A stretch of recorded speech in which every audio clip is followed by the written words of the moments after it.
저는 오늘 본문의 말씀을 가지고 열처녀의 위기 이런 제목으로 하나님 말씀을 증거하도록 하겠습니다. 우리가 인생을 살다 보면 참 많은 위기들을 만나게 됩니다. 우리 신앙의 선배들도 위기를 만났습니다. 야곱 같은 경우에는 그의 형 에서에 의해서 죽임을 당할 뻔합니다. 이 가족의 위기이지요. 그 다음에 다윗을 볼까요? 다윗은 그의 주변에 다윗을 죽이려고 하는 수많은 사람들이 있었습니다. 그의 장인어른 그리고 백성들 그의 아들에 이르기까지 다양한 삶의 위기가 있었습니다. 히스기야의 위기는 무엇이었을까요? 가장 큰 위기는 건강의 위기였습니다. 그러나 다행인 것은 이 사람들이 다 위기를 잘 넘겼다는 거예요. 위기를 넘기고 오히려 하나님의 복과 은혜를 경험하게 되었다는 것입니다. 저는 우리 성도님들이 예수님 믿고 때때로 위기가 닥쳐올 때에 그 위기를 신앙으로 잘 극복하시기를 바랍니다. 오늘 본문은 열처녀의 위기가 나옵니다. 이 열처녀는 신앙적인 위기를 보여주고 있어요. 우리 인생에 많은 위기들이 있지요. 가정의 위기, 직장의 위기, 삶의 위기, 건강의 위기, 관계의 위기, 다양한 위기들이 있지만 위기 중에 최고의 위기는 바로 신앙의 위기라고 할 수 있습니다. 오늘 저는 오늘 본문에 나와 있는 이 열처녀의 위기를 통해서 한번 우리의 신앙을 돌아보기를 원합니다. 첫 번째, 다 졸며 잔다고 했습니다. 5절을 제가 읽겠습니다. 신랑이 더디 오므로 다 졸며 잘세. 오늘 본문의 배경은 예수님께서 다시 오실 때의 모습을 하나의 이야기로 해주신 것이죠. 비유입니다. 오늘 본문에는 두 종류의 처녀가 나오고 있습니다. 10명의 처녀가 등장하고 있는데 5명은 기름과 등을 가졌고 5명은 등만 가졌습니다. 이 당시 이 팔레스틴에는 기다란 막대기 끝에 등을 답니다. 그리고 그것을 치켜들고 신랑을 맞을 신부의 등으로 사용을 했습니다. 이 등불은 여러 명이 하나씩 쓰는 게 아니에요. 각 한 사람마다 등을 가지고 사용했다는 것이죠. 등을 사용하고 있지 않으면, 등이 없으면 그 당시의 사람들은 강도나 불청객으로 취급했다는 거예요. 등을 가지고 등불을 켰죠. 그리고 신랑이 오기를 기다리고 있습니다. 그런데 신랑이 빨리 왔으면 문제가 없었을 텐데 신랑이 더디 오는 거예요. 그래서 모두 졸고 있다고 얘기하고 있습니다. 오늘 본문에 이 졸며라는 단어는 잠시 앉은 자세에서 고개를 끄덕끄덕거리면서 조는 모습을 보여주는 상태입니다. 두 번째, 이 잘세라는 단어는 완전히 숙면하는 자세입니다. 그러니까 영적으로 믿음의 잠을 자는 것을 상징적으로 표현하는 것이죠. 즉 종말에는 예수님께서 드디 재림하심으로 모두 영적인 잠을 자고 있는 상태에 있을 것임을 의미한다는 것입니다. 오늘 이 시대는 어떤 시대일까요? 바로 신앙적 위기의 시대입니다. 열처녀의 모습처럼 영적인 잠을 자고 있는 시대의 특징을 보여주고 있다는 거예요. 물론 지금도 신앙이 깨어있는 사람들이 있습니다. 없다는 게 아니에요. 있지요. 그러나 점점 주님이 오실 때가 다가오면 다가올수록 신랑이 더디 오면 더디 올수록 이런 영적인 잠을 자는 사람들이 많아진다는 거예요. 유럽의 기독교는 많이 세속화되었습니다. 예전에 그렇게 많았던 교회들이 지금 텅텅 비어 있습니다. 한국 교회는 어떻습니까? 초창기 때 얼마나 신앙이 뜨거웠습니까? 예배가 살아있고 기도가 살아있고 말씀을 사모하고 그리고 말씀대로 살려고 얼마나 했습니까? 그런데 한국 교회도 점점 뜨거웠던 그 신앙이 식어져 가는 것을 보게 돼요. 제가 청년 때 기도원에 기도를 하러 가요. 그러면 막 산에 기도하러 오는 분들이 얼마나 많은지 몰라요. 기도원에 집회를 하잖아요. 가보면 요즘하고 비교도 안 됩니다. 얼마나 허름한지 몰라요. 선풍기를 틀어놓고 집회를 하는데 문을 다 열어놓고 하는데도 막 더워서 땀을 뻘뻘 흘리면서 그 말씀을 들으려고 했던 기억이 나거든요. 그리고 부흥회를 하면 막 전봇대 같은 데다가 부흥회 포스터를 붙여요. 그러면 부흥의 포스터를 보고 자기 교회에서 말씀을 듣고 은혜를 받지만 더 은혜를 받으려고 부흥회를 찾아갔던 모습을 보게 되거든요. 요즘은 어떻습니까? 특별한 경우 아니면요, 기도원마다 텅텅 비어 있답니다. 그리고 산에 기도하러 가보면 예전에 비해서 너무 적다는 거예요. 부흥회를 하면 다른 교인이 오기는커녕 자기 교회 교인들도 예전만큼 오지 않는다고 하지 않습니까? 우리는 이런 위기를 맞고 있습니다. 이 시대는 포스트 모더니즘 사상이 있습니다. 기존의 전통과 질서와 가치관이 다 붕괴된 시대를 살아가고 있습니다. 게다가 종교다원주의 사회를 우리는 경험하고 있습니다. 예전에 제가 어릴 때만 해도 모든 종교는 자기 종교가 정답이라고 믿었습니다. 예를 들면 불교는 불교를 믿어야 그들이 말하는 천국에 갈 수 있다고 생각했습니다. 이슬람교, 유대교, 모든 종교는 자기의 종교가 최고라고 생각했습니다. 그런데 이게 다 깨어졌어요. 모든 종교는 하나님께 갈 수 있다. 산에 올라가는 정상은 하나지만 돌아서 갈 수도 있고 비행기 타고 갈 수도 있고 걸어서 갈 수도 있고 다양한 방법으로 지름길로도 갈 수 있고 갈 수 있다는 거예요. 그러므로 나의 종교만 맞다고 하지 말라는 거예요. 유대교도 모든 종교의 구원이 있다는 걸 인정하지 않습니까? 불교, 카톨릭 교회 같은 경우에는 이 종교다원주의를 만든 본산 아닙니까? 거기다가 인터넷이 얼마나 발달했습니까? 컴퓨터의 발달로 인하여서 이제는 인터넷 앞에만 있으면 볼 게 너무 많아요. 유튜브 때문인지 모르겠지만 유튜브에 들어가 보면 이 알고리즘을 통해서 끊임없는 재미를 줍니다. 그러니까 이제는 예전에는 제가 어릴 때는 교회가 가장 재미있는 곳이었어요. 근데 이제는 교회 안 가도 돼요. 얼마든지 인터넷 앞에만 있으면, 컴퓨터 앞에만 있으면 재밌는 시간을 보내게 되었다는 거예요. 한쪽에서는 경제적으로 어려움을 당하지만 그래도 한쪽에서는 굉장히 물질적인 풍요를 누리는 시대입니다. 우리나라 사람들이 어렵다 하지만 그래도 전 세계를 상대로 해보면 우리나라가 굉장히 부유한 나라거든요. 모든 것이 부유해지니까 기도도 절박하지 않고 천국에 대한 소망도 사라집니다. 그리고 개인주의가 극성을 부리고 있죠. 개인이 우선입니다. 부모도 아니에요. 친구도 아니에요.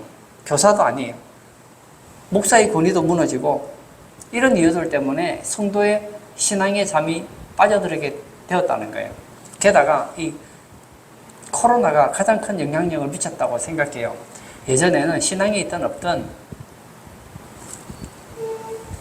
예배는 교회 가서 드려야 된다. 이것이 있었어요. 교회 가서 예배 드리지 않는 것은 잘못된 것이다. 그런 사상이 있었기 때문에 신앙이 없는 사람도 최소한 주일에 교회는 가려고 했었어요. 근데 코로나가 되고 정부에서 교회 가는 인원을 제한을 했습니다. 교회를 못 가겠어요. 그리고 교회에서도 그렇게 얘기를 했죠. 코로나 때문에 가정에서 인터넷으로 예배를 드리게 됩니다. 줌으로 예배를 드리게 되었죠. 사람은 참 신기해요. 한번 편한 것을 경험하고 나면 과거로 돌아가는 게 굉장히 어렵습니다. 예를 들어서 지금 옛날 얘기하면 좀 이상한지 모르겠지만 예전에는 손빨래를 다 했잖아요. 그러다 세탁기가 들어오고 나서부터 손빨래 하는 경우를 찾아보기가 굉장히 어려워졌습니다. 아직 보편화된 건 아니지만 요즘에는 로봇 청소기가 나와서 청소를 해주잖아요. 로봇 청소기로 청소하는 것에 익숙해지면 이제 본인이 청소하는 것은 굉장히 귀찮아집니다. 예전에는 음식은 내가 직접 해 먹어야 된다. 그런 생각이 많았죠. 그러나 밀키트라는 이런 음식들 때문에 편의점의 음식들 때문에 이제는 내가 음식하지 않아도 얼마든지 다 되어 있는, 조리되어 있는 음식들이 있기 때문에 예전처럼 그렇게 하기가 쉽지 않게 되었다는 거예요. 코로나도 마찬가지였습니다. 이 코로나 사건이 터지고 나서 어떤 일이 일어났을까요? 전에는 무조건 교회 가야 된다고 생각했는데 예를 들어 우리 교회가 한 1시간 걸려요. 그러면 버스를 타고 가든 자가용을 타고 가든 지하철을 타고 가든 가는 길에 차비 들죠. 시간 들죠. 그리고 예배 드리고 오면 또 와야 돼요.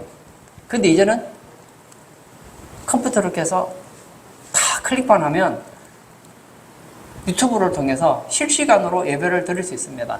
그렇게 한 1, 2년을 보내고 나니까 나이 드신 분들은 그래도 코로나가 끝나고 나면 교회로 돌아오지만 많은 젊은 층들은 이제는 교회로 잘 돌아오지 않는다고 합니다. 편하거든요. 교회까지 갈 필요도 없어요. 교통비도 아낄 수도 있고, 그리고 이 개인주의와 이 코로나가 신앙이 잠을 자게 하는데 굉장히 큰 영향을 미치게 되었다는 거예요. 물론 코로나 때문에 좋은 점도 있었습니다만 우리의 신앙을 나태하게 하는데 굉장히 큰 몫을 한 것은 틀림이 없다는 거예요. 뿐만 아닙니다. 성경에는 종말에 영적인 잠을 자게 될 것을 예언해 놨다는 거예요. 말세의 특징이 무엇일까요? 믿음이 없어진다는 것입니다. 누가복음 18장 8절 하반절을 제가 한번 읽어볼까요? 그러나 인자가 올 때에 세상에서 믿음을 보겠느냐 하시니라. 예수님께서 다시 오실 때 세상에서 믿음을 보겠느냐? 예수님께서는 안타까워 하시더라는 거예요. 평화신문을 보면 이 가톨릭 청소년들에게 질문을 했더니 10명 중에 8명은 창세기에 나오는 천지 창조에 대해서 확신이 없다는 거예요. 가톨릭 교회 다니는 이 청소년들 50%가 환생설을 믿고 있다는 거예요. 죽고 나서 다시 탄생하는 것을 믿는다는 거예요. 그리고 불교의 교리들을 믿는다는 것이죠. 예수님이 다시 오실 때 초대교회처럼 뜨거운 믿음의 사람들을 보기가 쉽지 않습니다. 요한계시록에 보면 7교회가 나와 있잖아요. 7개의 마지막 교회가 뭐죠? 라오디게아 교회입니다. 이 라오디게아 교회는 마지막 때 교회의 모범을 보여줍니다. 모습을 보여줘요. 모든 교회가 다 라오디게아 교회 같다는 게 아니에요. 마지막 때를 대표하는 교회가 바로 라오디게아 교회라는 것이죠. 믿음이 없는 건 아니에요. 그러나 또 믿음이 있는 것도 아니에요. 뜨겁지도 않아요. 차지도 않아요. 미지근해요. 그 시대가 이 시대라는 거예요. 두 번째는 시험에 빠진다고 했습니다. 마태복음 24장 10절에 그때에 많은 사람이 실족하게 되어 서로 잡아주고 서로 미워하겠으며, 이건 세상에서도 마찬가지고 교회에서도 마찬가지입니다. 교회 다니는 많은 분들이 서로가 서로에게 실족을 하게 됩니다. 저는 지금까지 교회 어려서부터 교회 생활하면서 많은 사람들을 상대했지요. 많은 분들이 제가 볼 때는 아무것도 아니지만 그분들 중에 보면 서로 오해하고 싸우고 다투고 실족해서 교회를 떠나가는 경우를 저는 종종 보았거든요. 조금만 양보하면 되는데, 조금만 이해하면 되는데 그게 잘 안 되는 것 같아요. 세 번째는 노아의 때와 같다고 했습니다. 마태복음 24장 37절에서 39절을 제가 읽도록 하겠습니다. 노아의 때와 같이 인자의 임함도 그러하리라.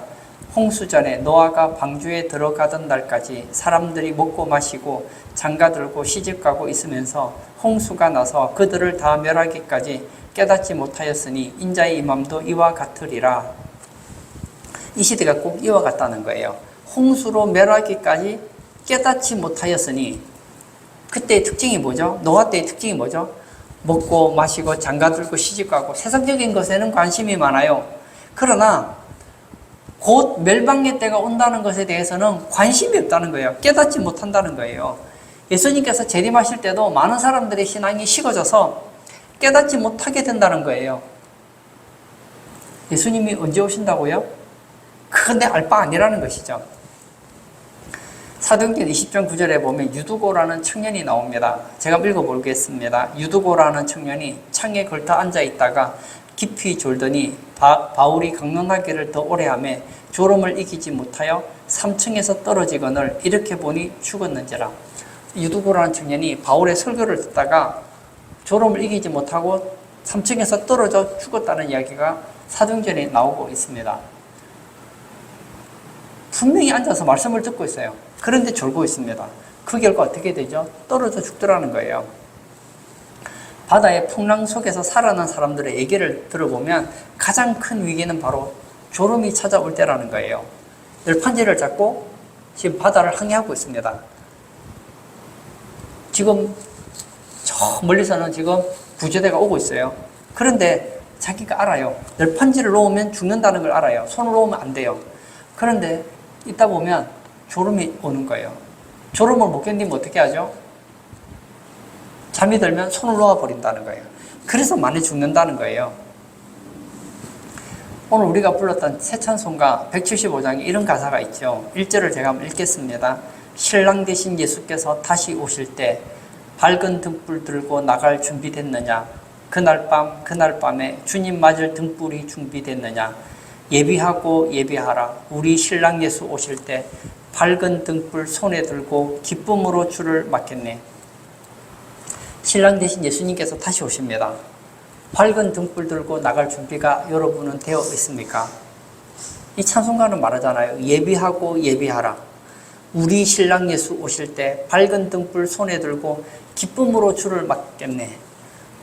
주님이 다시 오실 때 우리 성도님들은 기쁨으로 주를 맞을 것 같습니까? 아니면 다 졸며 잘새 자다가 신앙의 잠을 자다가 신랑이 왔을 때 그때서야 잠을 깨는 그런 모습을 가지겠습니까? 오늘 예배 참석하신 성도님 마지막 때가 되면 다 졸며 잔다고 했습니다. 그렇다고 해서 모두 다 자는 건 아니에요. 이것은 그 시대의 모습을 보여주는 거예요. 예수님께서 다시 오실 때 전체적인 분위기는 다 졸며 자는 분위기라는 거예요. 우리 성도님들은 마지막 때에 깨어있는 성도님 되시기를 축복합니다. 두 번째, 신랑이로다 할 때 깨어났다고 했습니다. 6절과 7절을 제가 읽도록 하겠습니다. 밤중에 소리가 나되 보라 신랑이로다 맞으러 나오라 하매 이에 그 처녀들이 다 일어나 등을 준비할세. 팔레스틴은 특징이 있습니다. 날씨가 굉장히 덥습니다. 한낮에는 활동을 하기가 굉장히 어렵습니다.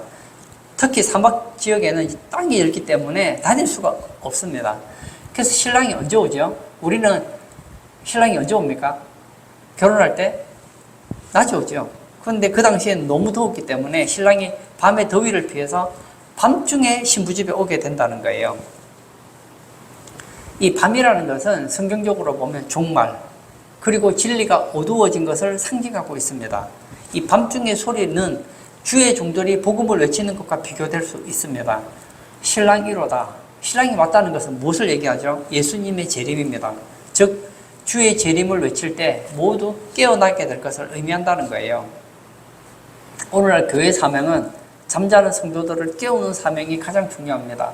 물론 안 믿는 성도들을 깨워야죠. 깨워서 그들로 하여금 예수님이 다시 오실 때를 준비하게 해야죠. 그러나 교회 예수 믿는 분들 중에서도 신앙의 잠을 자는 사람들이 참 많습니다. 그래서 우리는 깨어야 됩니다. 마지막 때가 되면 다 졸며 잡니다. 그러나 소망은 있어요. 그 소망이 뭐죠? 신랑이로다. 신랑이 다시 오신다는 얘기를 할 때 모두 깨어났다고 했습니다. 신랑은 예수 그리스도를 의미합니다. 우리는 예수님의 두 가지 모습을 전해야 합니다. 첫 번째는 초림 예수입니다. 예수님만이 나의 구주시여 나의 구원자가 되시는 예수님을 설교 시간에 전해야 됩니다. 설교 핵심은 초림 예수예요. 예수님은 인간의 죄 문제를 해결하러 이 땅에 오셨다. 십자가에서 우리의 구원을 이루셨다. 전해야 됩니다. 저는 설교 시간마다 가급적이면 모든 설교에 제가 할 수 있는 한 초림 예수, 예수님의 십자가와 부활을 설교하려고 몸부림칩니다. 그러나 두 번째 예수도 전해야 된다는 거예요. 뭐죠? 재림 예수입니다. 신약 성경은 25절마다 한 절이 재림입니다. 이 계시록에 보면 예수님께서 다시 오신다는 얘기가 너무너무 많아요. 이 시대는 너무 신앙에 잠을 자고 있기 때문에 복 얘기를 해서는 잘 안 깨요. 왜냐? 하나님의 복 안 주셔도 충분히 잘 살 수 있는 사람들이 많기 때문에 그 복에 그렇게 관심이 없어요. 기적 얘기해도 뭐 그렇게 관심이 없어요. 아프면 병원 가면 되는 것이고, 그리고 기적이라는 건 뭐 평생에 몇 번 일어나는 게 아니잖아요. 반짝하다가 그냥 끝나버리는 거예요. 언제 깨어납니까? 신랑이로다. 예수님의 재림을 얘기할 때 깨어나게 된다는 거예요. 그래서 저는 설교 시간에 이 재림에 대한 얘기를 많이 하는 거예요. 주기철 목사님께서 평양의 산정현교회에서 목회를 하셨습니다. 이분은 철저한 재림신앙을 소유한 분이셨습니다. 신사참배를 반대하다가 5번 감옥에 갇히지요. 가정 고문으로 만신창이가 됩니다. 왜 갇혔는지 아시죠? 황실불경죄, 치안유지법 위반죄, 그래서 10년형을 받습니다. 1994년 4월 13일 교회는 폐쇄되고 1944년 4월 21일 9시에 고문으로 감옥에서 순교를 하게 됩니다. 이 목사님께서 집회할 때마다 부른 찬송가의 가사가 있어요. 제가 한번 읽어보겠습니다. 깨어라 성도여 징조를 보라. 신랑 예수 구름 타고 오시려 한다. 환난과 핍박이 날 기다리니 믿음으로 이길 준비 어서 합시다. 깨어라 주 재림 가깝다. 주를 위해 살다가 주 위에 죽자. 주기철 목사님은 이런 재림신앙이 있었기 때문에 그런 박해 속에서도 견딜 수 있었다는 거예요. 교회는 언제 깹니까? 신랑이로다 이 소리가 있을 때 깨어난다는 거예요. 오늘 예배 참석하신 사랑하는 성도님, 예수님이 누구십니까? 신랑이잖아요. 예를 들어서 이제 결혼해서 신혼이 됐어요. 근데 갑자기 신랑이 회사에서 해외 갔다 오라는 거예요. 그리고 며칠 뒤에 온다고 갔어요. 그런데 언제 오는지는 잘 몰라요. 뭐 요즘 같으면 뭐 폰도 있고 인터넷도 있지만 없다고 한번 생각해 볼게요. 갔어요. 며칠 있으면 온다고 했는데 오지를 않는 거예요. 연락이 안 돼요. 폰도 안 돼요. 인터넷도 안 돼요. 그러면 정상적인 아내라면 어떨까요? 혹시 남편이 무슨 일이 생긴 건 아닌가?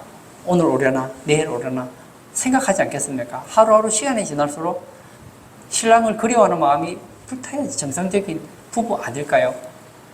근데 신랑이 내가 회사 일 때문에 잠시 해외 갔다 올 테니까 곧 돌아올게 했는데 일주일이 지났는데 안 오는 거예요. 아, 신랑 안 오는구나. 이번 기회에 내 마음대로 살아야 되겠다. 신랑을 잊어버리고 내 마음대로 산다면 그 신부, 아내는 정말 신랑을 사랑한다고 보기는 어렵지 않을까요? 어느 날 갑자기 신랑이 노크를 해요. 여보, 내가 왔어. 그럴 때 너무너무 기쁘게 신랑을 맞이할 수 있다면 이 신부는 정말 신랑을 사랑하는 여자 아니겠습니까? 예수님은 다시 오십니다. 주기철 목사님께서 주재림을 외쳤잖아요. 그때보다 지금 시간이 얼마나 지났습니까? 거의 80년이 지났잖아요. 그러면 예수님이 다시 오실 때는 더 가깝잖아요. 예수님께서 오신다 하니까 아이고 지금까지 안 왔는데 뭘, 그게 아니에요. 생각해 보세요. 온다고 했는데 지금 2000년이 지났어요. 그러면 예수님이 오신다고 한 그 기한에 비해서 얼마나 가깝습니까? 지금 예수님이 지금 당장 오셔도 요한계시록에 나와 있는 예언들대로 비교해 볼 때 요한계시록에 나와 있는 예언을 토대로 해보고 예수님께서 하신 그 모든 예언을 근거로 해볼 때 예수님이 지금 오셔도 절대로 늦지 않습니다. 왜 오지 않으실까요? 우리들이 예수님 오시기 전에 신앙의 단장을 하라고 기회를 주시는 거 아니겠습니까?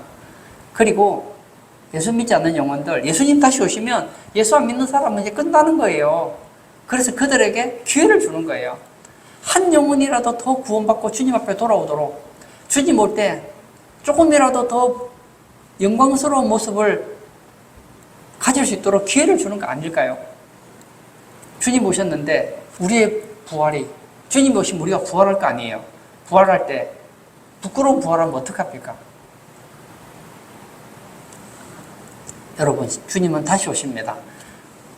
내가 사랑하는 예수님, 내 주 되신 예수님, 나의 신랑 되신 예수님은 오신다. 예수님이 오늘이라도 오실 수 있다. 그런 마음으로 살아야지 신앙생활을 바로 할 수 있고 신앙의 잠에서 깰 수 있는 거예요. 저는 우리 성도님들이 신랑이로다, 재림 예수의 신앙을 가지고 사시는 그런 복된 성도님 다 되시기를 축복합니다. 세 번째, 혼인잔치에 들어갑니다. 10절을 제가 한번 읽어볼까요? 그들이 사러 간 사이에 신랑이 오므로 준비하였던 자들은 함께 혼인잔치에 들어가고 문은 닫힌지라. 신랑이로다 하고 왔어요. 왔는데 5명은 등은 있죠. 그런데 기름을 준비하지 못한 미련한 5 처녀가 있었습니다. 신랑이로다 하는데 등불이 꺼져가는 거예요. 등불이 꺼지면 신랑을 맞이할 수 없잖아요. 슬기로운 처녀들에게 부탁을 하죠. 기름 좀 나눠 달라. 지금 기름이 떨어져 가니까 나누면 둘 다 부족할 수 있으니까 기름 사가지고 와 하는 거예요. 그래서 사러 간 사이에 준비하였던 자들은 혼인잔치에 들어가고 준비하지 못했던 자들은 혼인잔치에 들어가지 못하게 됐다는 거예요. 이스라엘의 그 혼인식은 굉장히 화려합니다. 이 혼인식에는 금식을 금합니다. 군대도 1년간 연기가 됩니다. 이 결혼 축하회는 1주일에서 2주일을 합니다. 가족, 친지, 친구, 동네 사람들 모두 함께 와서 즐겁고 그리고 행복한 시간을 보내게 됩니다. 신랑이 오므로 재림입니다. 혼인잔치에 들어간다는 것은 성도가 받을 재림의 복과 영광을 말합니다. 늘 깨어서 준비한 성도들은 재림의 복과 영광에 동참하지만 준비하지 못한 자는 동참하지 못한다는 것을 의미하고 있습니다. 깨어있는 자는 누구일까요? 기름을 준비한 자입니다. 깨어있지 아니한 자는 누구입니까? 기름 준비 못한 자입니다. 물론 오늘 본문에서는 10명이 다 졸고 있었어요. 그러나 졸면서도 그들이 준비한 게 있다는 것은 영적으로 볼 때는 깨어있는 부분이 있다는 거예요. 그게 뭐죠? 기름입니다. 이 등을 들고 있다는 것은 무엇을 말할까요? 형식입니다. 겉으로 볼 때는 다 신랑을 준비하고 신랑을 기다리고 예수를 잘 믿는 사람 같아요. 그런데 그 안에 기름이 없는 거예요. 기름은 내용입니다. 겉으로는 예수님 믿는 것 같지만 형식적인 신앙만 있지 신앙의 본질이 없더라는 거예요. 겉으로 볼 때는 다 교회 생활하고 신앙 생활하는 것 같지만 결정적인 순간이 되면 주님 앞에 내놓을 게 없는 거예요. 신앙의 열매가 없는 거예요. 미련한 5 처녀는 기름을 준비하지 못했습니다. 11절에 그 후에 남은 처녀들이 와서 이르되 주여 주여 우리에게 열어주소서. 주의 이름을 불렀습니다. 우리도 들어가고 싶어요. 천국 잔치에 들어가고 싶어요. 천국의 혼인잔치에 들어가고 싶어요. 예수님께서 무슨 답변을 하십니까? 12절에 대답하여 이르되 진실로 너희에게 이르노니 내가 너희를 알지 못하노라 하였느니라. 예수님께서 알지 못한대요. 여러분 노아의 방주 사건 아시죠? 노아가 방주를 지으면서 사람들에게 곧 하늘에서 비가 쏟아질 것이다. 그러니 방주로 들어오라 하고 전도를 하잖아요. 아무도 들어오지 않습니다. 방주의 문이 닫혔어요. 그리고는 하늘에서 비가 쏟아집니다. 땅이 터져서 창수가 막 솟아오릅니다. 그때 사람들이 알았죠. 노아의 말이 맞았구나. 우리 방주로 가자. 그리고 밖에서 방주의 문을 두드린다고 한번 생각해 보세요. 한 번 닫힌 방주의 문은 열리지 않습니다. 여러분, 은혜 받을 때가 있는 거예요. 그 때가 지나고 나면 늦어요. 늦다고요. 마태복음 25장에 보면 3가지 비유가 나오잖아요. 그 중에 하나 우리는 오늘 열처녀 비유를 보았습니다. 또 한 가지 비유를 제가 얘기하면 달란트 비유가 있습니다. 이 주인이 3 종류의 종에게 달란트를 주죠. 한 사람에게는 1달란트를, 한 사람에게는 2달란트를, 한 사람에게는 5달란트를 나눠주고 떠납니다. 그리고 한참 시간이 지났어요. 결산을 합니다. 근데 1달란트 받은 자는 아무것도 내놓을 것이 없는 거예요. 오늘 본문 말씀대로 하면 잠든 신앙의 모습을 보여주는 거예요. 그의 신앙의 모습을 내놓을 수 있는 게 아무것도 없더라는 거예요. 야고보서 표현대로 하자면 나는 믿는 것 같아요. 그러나 행함이 없어요. 믿음의 열매가 없는 거예요. 그러나 2달란트, 5달란트는 주님 앞에 내놓을 게 있더라는 거예요. 마태복음 25장 21절에 그 주인이 이르되 잘하였도다 착하고 충성된 종아 내가 적은 일에 충성하였음에 내가 많은 것을 내게 맡기리니 내 주인의 즐거움에 참여할지어다 하고 뭐라고 얘기합니까? 잘하였도다. 착하고 충성된 종하고 칭찬하잖아요. 그리고는 주인의 즐거움에 참여하라는 거예요. 얼마나 좋습니까? 그러나 한 달란트는 다릅니다. 26절에 그 주인이 대답하여 이르되 악하고 게으른 종아 나는 심지 않은 데서 거두고 그 해치지 않은 데서 모으는 줄로 내가 알았느냐. 이 종을 향하여서 한 말씀이 있죠. 악하고 게으른 종아. 그리고 30절에 이 무익한 종을 바깥 어두운 데로 내쫓으라. 거기서 슬피 울며 이를 갈리라 하니라. 이 무익한 종은 어떻게 되죠? 바깥 어두운 데로 내쫓깁니다. 거기서 슬피 울며 이를 갈게 된다고 하고 있습니다. 말씀 그대로 이 잠자는 자, 기름 준비 못한 자는 영원한 비극이 기다리고 있습니다. 그러나 기름을 준비하고 깨어있는 자는 황금 보석으로 꾸민 세유를 살린 천국에 들어가게 된다는 거예요. 오늘 이 시대는 천국 관심이 없는 것 같아요. 천국이 필요 없다는 건 아니에요. 그건 내가 죽고 난 다음에 필요한 것이고 이 땅에 살아가는 동안에는 이 땅에서 부자 되고 이 땅에서 성공하고 이 땅에서 인정받는 것에 관심이 너무 많아요. 예수님은 다시 오십니다. 그날은 너무너무 가깝습니다. 그날을 바라보는 자가 영광의 주인공이 됩니다. 디모데후서 4장 8절에 이런 말씀이 있죠. 이제 후로는 나를 위하여 의의 면류관이 예비되었으므로 주 곧 의로우신 재판장이 그날에 내게 주실 것이며 내게만 아니라 주의 나타나심을 사모하는 모든 자에게도니라. 무슨 얘기죠? 바울은 알고 있었어요. 나를 위하여 의의 면류관이 예비되었다. 그 의의 면류관은 내게만 예비된 것이 아니라 주의 나타나심을 사모하는 모든 자에게도 해당된다고 얘기하고 있어요. 예수님이 다시 오실 때 그 예수님의 다시 오심을 사모한다면 우리는 의의 면류관의 주인공이 됩니다.